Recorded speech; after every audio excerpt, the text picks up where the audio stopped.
بص للتيوب، احنا قلنا في تفاعل رياكشن. التفاعل ده بيدي ايه؟ ماده ناتجه. احنا في الاساس بنقيس ايه بقى؟ اللي راحوا انتوا قايلينها المره اللي فاتت كالوريمتريك، مش قلتوا الكلمه دي؟ يعني ايه بقى كالوريمتريك؟ يعني لون. احنا بنعتمد على النتيجه بلون. بمعنى ايه؟ طلع لونه احمر، الاحمر له درجه معينه، له كونسنتريشن تركيز الماده. يعني انا عندي ديفايس، عندي جهاز. طب الجهاز ده بيقيس ازاي؟ تعرف بيقيس ازاي؟ الأطوال. اطوال ايه بقى؟ أنا مش فاكر الكلام قوي، بس بنحط مثلا في الحاجة بنحطها عشان الطول الموجي تقريبا بيشوف اللون، وإذا كان عالي اللون غامق يعني بيبقى بيدينا الريزلت بتبقى عالية، وإذا كان خفيف بتدينا قليل. هي صح. نقولها بقى بطريقه اصعب شويه عشان نصعبها عليك. الجهاز بيقيس لون، فلازم اعرف الجهاز ده بيقيس لون ازاي. طب هو الجهاز قاس لون، طلع لي السكر 100 ازاي؟ هو عارف منين ان اللون ده 100 اصلا؟ حد عنده ممكن يتخيل كده؟ هو شاف لون قال لي اللون ده تركيزه انت سكرك 100. هو الجهاز بيفهم عارف منين 100 دي؟ عارف منين 100؟ ستاندرد تقريبا، بنعمل ستاندرد للجهاز. والستاندرد ده ايه؟ لا مش فاكر. طيب انا عندي الجهاز الاول ايا كان بقى مربع مدور ايا كان شكله. الجهاز ده لازم ابقى عارف مكوناته قبل ما اقف عليه. مش مكوناته بقى انا مش هصلحه يعني، بس لازم عارف هو بيقيس الضوء ده ازاي او بيقيس اللون ده ازاي. الجهاز ده جواه لمبه لايت سورس، مصدر ضوء. يعني خلاص الانبوبه بتاعتي اهي، تمام. المصدر الضوء ده بعده حاجه اسمها منشور زجاجي، عارفين واحنا درسناها قبل كده، مونوكروميك. فانا عندي مصدر الضوء جميل قوي الاسود ده مصدر الضوء اهو، اللايت سورس بتاعي. بعده حاجه اسمها مونوكروميك، المنشور الزجاجي. احنا عارفين ان الانفيزبل لايت ده بيتكون من كام لون؟ احنا بنشوف كام لون؟ فالوان الطيف السبعه كله. طب اللمبه دي بتطلع ضوء، الضوء ده انفيزبل مرئي، يعني في الوان الطيف السبعه. مش احنا قلنا التيست ده كل تيست له لون؟ السكر بيبقى لونه احمر بينك ايا كان درجاته، الالبيومين لونه اخضر. طب ما انا عايز اقيس اللون ده، اقيسه ازاي بقى؟ افهم ازاي؟ الضوء ده طالع بكل الالوان زور بقى، بيعمل ايه؟ يقوم مفرقهم لي للسبع الوان الطيف السبع. طب بعدين ايه اللي هيحصل بعد ما يعمل لي السبع الوان دول؟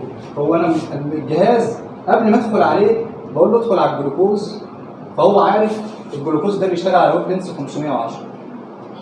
مش الالوان دي كل لون بنشوفه له طول موجي، عارفين دي ولا مش عارفينها؟ كل لون له طول موجي، عشان اقدر اشوف طول الموجي بتاعه ده بشوفه اللون كذا. تمام. انا دخلت على الجلوكوز 510، بعد ما طلع لي السبع الوان في حاجه اسمها فلتر هنا. هو عارف ان هو عايز اللون بتاع ده، اللون ده احمر، يقوم معدي لي الفلتر ده مرجع لي كل دول مش عايزهم، ويعدي لي اللون الاحمر بس. الاحمر ده يروح فين؟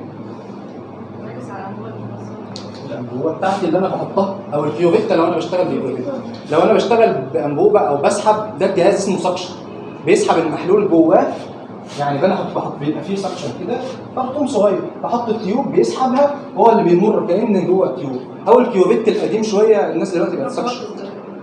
ايا كان نوعها، كوارتز ما عادش كوارتز، بقت بلاستيك، بقت بلاستيك رديء كمان. خلينا في السكشن او الكيوفيت، المهم ان دي العينه في الكيوفيتا مش في التيوب الازاز. او لو سكشن سحبها جواه، هو له مكان بيسحب، اللون عدى هيروح فين؟ على العينه هتعمل ايه؟ هتمتصه ليه بقى؟ التفاعل اللي حصل عباره عن ايه؟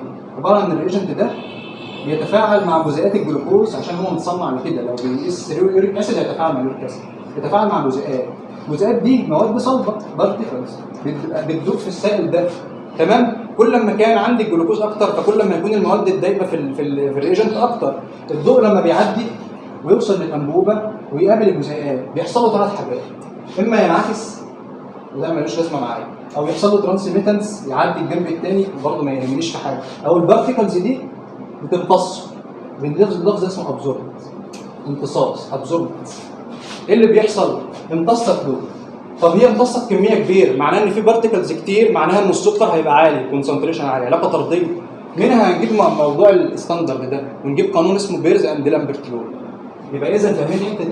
فاهمين الجهاز بيعمل ايه؟ الضوء بيعدي يطلع للسبع الوان، بناء على الويف لينس اللي انا محدده للبرنامج. انا ببقى مبرمج بقى، الجهاز متبرمج ب 90 برنامج يوريك اسيد، اقول له اليوريك اسيد، فهو عارف ان اليوريك بيشتغل على 450، هيعدي لي اللون بس بتاع اليوريك. واصله؟ اللون ده هيروح على الانبوبه او لو السائل اتسحب جوه الجهاز هيعدي عليه. كل ما يكون تركيز اليوريك في جسمك اكتر او السكر في جسمك اكتر، يبقى اذا المواد الدايبه اكتر، يبقى اذا هتمتص كميه اكبر من الضوء اللي شبهها، صح؟ يقوم حصل ايه بعد ما امتص الضوء؟ بعديها في حاجه اسمها فوتوسيل، خليه ضوئيه. ما احنا دلوقتي بنتعامل مع الوان، احنا كنا في الاساس بقول لكم هو الجهاز عرف منين الضوء ده كذا، عرف تركيزه منين يعني؟ لا، ده هو الفوتوسيل اللي عدت دي الفوتونات، ما هي عباره عن فوتونات امتصت بتعدي الجنب الثاني، تخبط في الفوتوسيل اللي هي بتقيسها، تحولها لايه؟ من عباره عن طاقه ضوئيه لرقم اسمه امتصاص. تمام كده؟ وصلت للحد الان ان انا حولت اللون لكميه امتصاص. كل ما كان اللون اعلى معناه ان كميه المواد اللي دايبه فيه اعلى، معناه ان الكونسنتريشن بتاع الجلوكوز اعلى. يعني اذا ده بيتناسب طرديا مع ايه؟ مع الكونسنتريشن بتاع الماده اللي بقيسها. صح كده؟ طيب قالت لنا من شويه الستاندرد. هو انا دلوقتي وصلت لان انا عرفت ان انا بجيب العينه بتاعتي وبدت لون، فكل ما يكون اللون اغمق معناه ان فيه تركيز الماده اعلى، فعرفت ان انا حولتها لحاجه اسمها امتصاص لان هي امتصته. بقى عندي ابزوربنس. اجيب تركيزه ازاي؟ مش عارف برضه اجيب تركيزه ازاي دلوقتي. فاهمين؟ قولوا مش فاهمين هعيد تاني. مش عايزين نمشي خلاص، عايزين نفهم. انا بحاول اعمل كل ده عشان تفهموا. ممكن ندخل على 1000 على 10 وخليك تشتغلون في المعمل. دلوقتي انا وصلت في النهايه ان انا عندي امتصاص اللي بيدل على التركيز. طب انا اعرف التركيز منين؟ ممكن نعرف منين؟ مش المفروض هنجيب ماده. هتقول ايه؟ مش المفروض ايه؟ هي قالت مش هنجيب ماده معلومه، انت هتقول ايه؟ كنت هقول ان مثلا كل ما كنا بنجيب مواد كيماويه جديده بنعمل ستاندرد لجهاز جديد. ليه؟ عشان كنت عارفه انت عارفه يعني ايه ستاندرد؟ لا. طب ماشي. عارف. ما انا عايزك، ما انا بفهمك. انا عايزك تفهمي. ايوه، لا انا كملي. انا قصدي انا عايزك بقى تفهمي الستاندرد. يعني انا بشرح العمليه دي عشان اوصلك انت هتقيس ازاي. انا عايزكم في الاخر تبقوا عارفين النتيجه جت منين. إيه. طيب هو دلوقتي انا السبوره دي لحد هنا كده مثلا مترين. مش هينفع اطولها. انا مش هبقى طولها يعني. انا دلوقتي محدش فيكم يعرف انا طولي قد ايه. تمام؟ وانا عارف ان دي مترين. بمقارنتي بيها هتقولي انت تقريبا قد ايه؟ لا، متر 75. انت عرفت منين؟ قارنت لي بان انت عارفه حاجه معلومه هي مترين، وانا واقف جنبها قلت لي انت اقل من مترين بحوالي 10 15 سم تقريبا، بيبقى حاجه معلومه. طب انا دلوقتي ما عنديش حاجه معلومه، هجيب حاجه معلومه عشان بناء عليها اطلع غير معلومه. فاهمين النقطه؟ في الحاجه اللي اسمها ستاندرد دي محلول قياسي معلوم التركيز. انا اعرف تركيزه بس ما اعرفش الابزوربنس بتاعه. يعني انا عارف ان الستاندرد ده تركيزه 100 مللي جرام بالديسيليتر، ودي الوحده بتاعت الجلوكوز عشان بس يبقى عارفين الوحدات دي مهمه جدا. عرفتها منين وجبت الستاندرد منين؟ انت بتصنعه انت يعني؟ لا، العلبه ده بتاعت الجلوكوز ده كت الجلوكوز بيجي معاها فايل صغنون كده. عرفنا بقى الالفاظ موجود جواه مثلا 200 مايكرون ستاندرد. لففوه عليه فوق. ما هكلمني فوق مكتوب عليه ايه؟ لا ما ترموش، اقرا لي اللي عليه، عايز نسمع صوت حضرتك. 2 ايه؟ 2 مللي جرام. 2.0 مللي جرام بر ديسيليتر. الحاجات دي مكتوب. عرفت منين ان هو ستاندرد؟ عشان انا مديهولك ولا هو مكتوب عليه؟ ما انا لو اديتك العلبه وانت ما انتش عارفه لازم تبص عليها ده الستاندرد ولا ده، مش عشان هي الصغيره اللي انا قلت الصغيره يبقى هي هتختلف شكلها من علبه للثانيه. بيبقى مكتوب عليه اس تي. انا لازم اعرف ان اس تي ده اللي هو الستاندرد، اللي هو المحلول القياسي معلوم التركيز. ده محلول القياسي لمعلوم التركيز اللي انا زمان عملت لنفسي كده هعمل. طيب المحلول القياسي معلوم التركيز ده تركيزه 100. هيفيدني في ايه دلوقتي؟ هقوم رايح شغال عادي خالص بيه كانه سمنه واحوله من تركيز لابزوربنس. احنا بنعمل كده، مش الجهاز ما بتعملش غير مع ابزوربنس. طيب هجيب 1000 مايكرون من الرياجنت على 10 مايكرون من الستاندرد اللي انا عارف ان هو 100، واقوم ادخله للجهاز عادي خالص هيعمل العمليه دي ويقول لي الابزوربنس بتاعه. نسيب نكتبها في مكان واضح عشان نعمل ايه في النهايه فتفهم. دلوقتي الستاندرد تركيزه 100. تركيزه 100 ايه؟ مللي جرام بر ديسيليتر. دخلته للجهاز، عمل العمليه اللي احنا فهمناها دي المفروض يعني اتمنى طلع لي حاجه اسمها ابزوربنس. قال لي 0.472.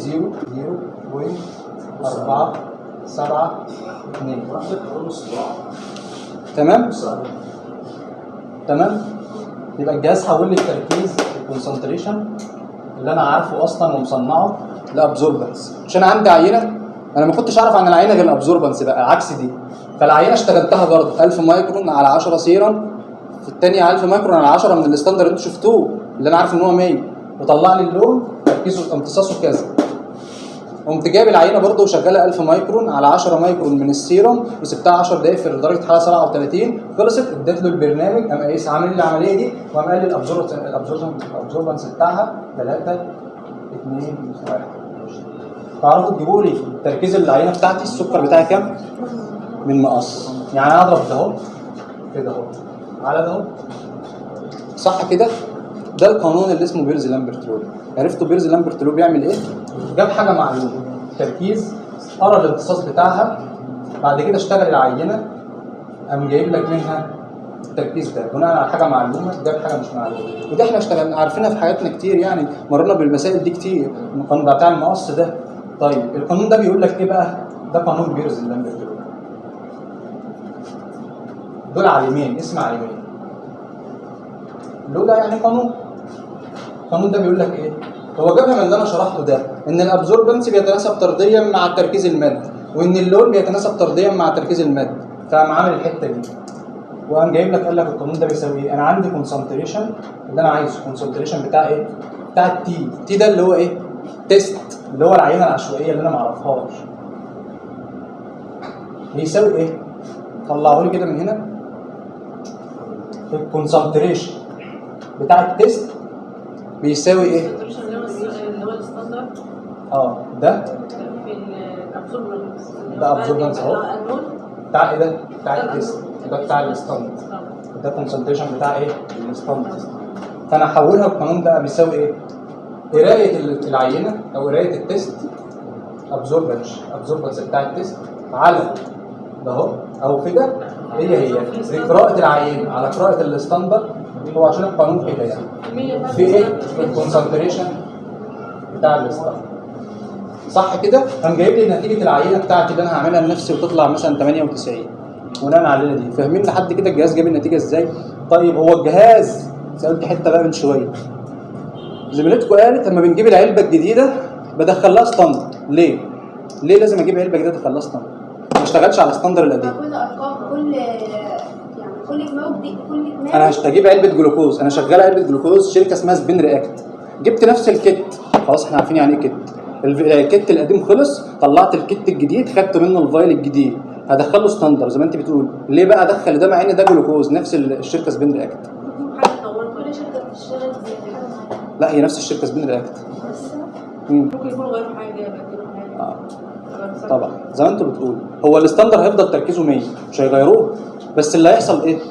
في حاجه اسمها اللوت نمبر. المصنع شغال يوميا بتاعت النهارده طلع كميه معينه من الرياجنت بيبقى لها درجه لون معينه، ممكن اللوت بتاع اليوم الثاني لها درجه ثانيه، انا هشتغل دي علبه ودي علبه ثانيه، كل ما كان هو نفس التركيز هيطلع 100، هم مصنعينه 100، بس الدرجه بتاعت الرياجنت بقى نفسه سيبك من الستاندرد بقى ممكن تختلف من كت للتاني، مش لدرجه ان هو ده يبقى ابيض وده احمر، لكن هو هيختلف حاجه بسيطه. الابزوربنس اللي بيطلع منه ده اهو بيتغير حاجه بسيطه، بدل ما كان 472 بقى 401 401، انت مش هيختلف حاجه، بس ده اهو لو انا دخلته في المعادله على القديم، هو التفاعل ده بناء على الكيتس القديم، فده هو برضه في الجديد بدل ما هو 321 هيقل شويه، لكن انا دلوقتي سبت ده واشتغلت على العلبه الجديده فده قل، فهيغير في النتيجه مثلا بدل ما تطلع 98 تطلع 88.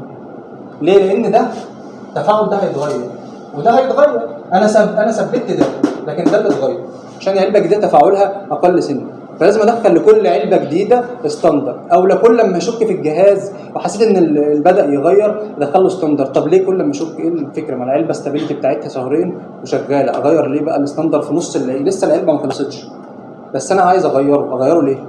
العلبه دي مش احنا قلنا هي ستيبل بعد ما اتفتحت لمده شهرين مثلا، اثناء الشهرين ده درجه لونها بتتغير، ما تفكروش ان هي تفضل طول الشهرين ثابته. هي نفسها مجرد ما اتفتحت ما بتتعرض للهواء رايح جاي، هيغير فيها حاجات، ففي الاول كانت كتير جدا وابيض جدا خالص ملهاش اي لون، مع الوقت بتبدا تغير سن، فانا لازم بعد نص العلبه او انا لو حسيت ان الريجنت بدا يغير لونه، ما احنا بنقيس الوان فلونها غير فالتفاعل هيغير، كل الليله دي هتغير تخسر 700 جنيه في العلبه. فانت لازم تدخل لها ستاندر جديد عشان يبتدي يقيس على اللون الجديد، لكن الستاندر هيفضل تركيزه 100، لكن لون التفاعل بس اللي هيقل سن. نشاط العمليه دي هيقل سنه. طب الجهاز انا دلوقتي كل تيست هقعد ادخل ستاندرد؟ احنا لو سيبك بقى ان احنا قلنا في العلب الجديده او لو شكيت في الكيت، طب انا دلوقتي عملت سكر دلوقتي للحم وقفلت الجهاز، جالي عينه لمحمد، ادخل ستاندرد تاني؟ طب هو عارف منين الحاجات دي؟ ما عشان هو عايز مش عايز هو ياخد البيانات دي عشان يدخلها في المعادله؟ هيثبت في حاجه اكيد، ما هو هيثبت في حاجه يشتغل بيها، مش في ميموري جوه، هيعمل لك حاجه اسمها فاكتور. حد عارف اجيب الفاكتور دي منين؟ انا دخلت الستاندرد للعلبه اول مره، تاني مره دخلها ستاندرد، قفلت الجهاز وفتحته اعمل تيست تاني، ما هو خلاص بقى ادخل ستاندرد؟ لا، مش انا كان عندي ده بدخله وده معلومه قياس وبتثبت في الجهاز ان انا ببرمج البرنامج بقول له الستاندرد بتاع الكيت ده هيبقى 100، فهو كده كده عارف ان ده 100، ده معلوم، وانا قريت له ده فخده جوه في الميموري بتاعه سيبه خلاص. يعني من المعادله دي هو عنده حاجتين دلوقتي معروفين، ده بتاع الستاندرد دي اس دي، بقى عنده ده جوه البرنامج، وده انا قسته له اول ما جيت اشتغل بالعلبه دي اول مره، لكن دي متغيره بتاعت بيشنت غير الثاني غير الثاني. طب ينفع يثبت دول في بعض؟ يقسم لي ده على ده، ده اللي اسمه الفاكتور ده.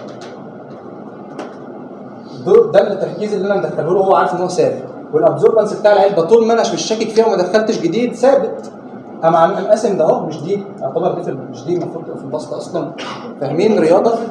يعني ايه اصلا المعدل دي على دي في دي اللي هي دي في دي على دي هي فدي على دي، قاسم لي الكونسنتريشن بتاع الستاندرد اللي هو 100 اللي انا عارفه اصلا ثابت على الابزوربنس بتاع الستاندرد برضو اللي انا خلاص مش هدخله تاني، احنا قلنا بندخله في ظروف معينه. قاسم ده على ده، طلع لي فاكتور 19.2. ايه اللي هيحصل بعد كده؟ انا قفلت الجهاز وفتحته، قست الابزوربنس بتاع ايا كان مين الاسم، ايه اللي هيحصل؟ هيقوم ده اهو مضروب في ده، يقوم مطلع لي نتيجه على طول. فبقى ده اسمه فاكتور في الجهاز. في اجهزه بتظهر لك الفاكتور كل ما تيجي تبدا التيست يقول لك الفاكتور 20، والفاكتور ده له رينج معين. لو الفاكتور ده ما طلعش في الرينج المعين يبقى لا اما الجهاز اللي بايظ في اللمبه بتاعتك ممكن تكون ضعفت ما عادتش عارفه تقرا الوان ما هي اساس، او الكت نفسه ما عادش بيتفاعل فالفاكتور اتغير، فيقول لك الفاكتور ده بتاع، ما هو الفاكتور ده متغير من معمل للتاني، عند 19 عند حضرتك 20 عند حضرتك 21، فهو له رينج مسموح بيه. يقول لك مثلا من 18 ل 25 ده الفاكتور بتاع الجلوكوز بتاع سبين رياكت في كل مكان، طلع عندك 20 25 تمام، لكن طلع 30 لا في مشكله، ما ينفعش الفاكتور يطلع كده، لان لون العينه هيطلع لك ابزوربنس متغير بس في رينج معين. وصل اللي انا بقوله؟ اتمنى يكون وصل.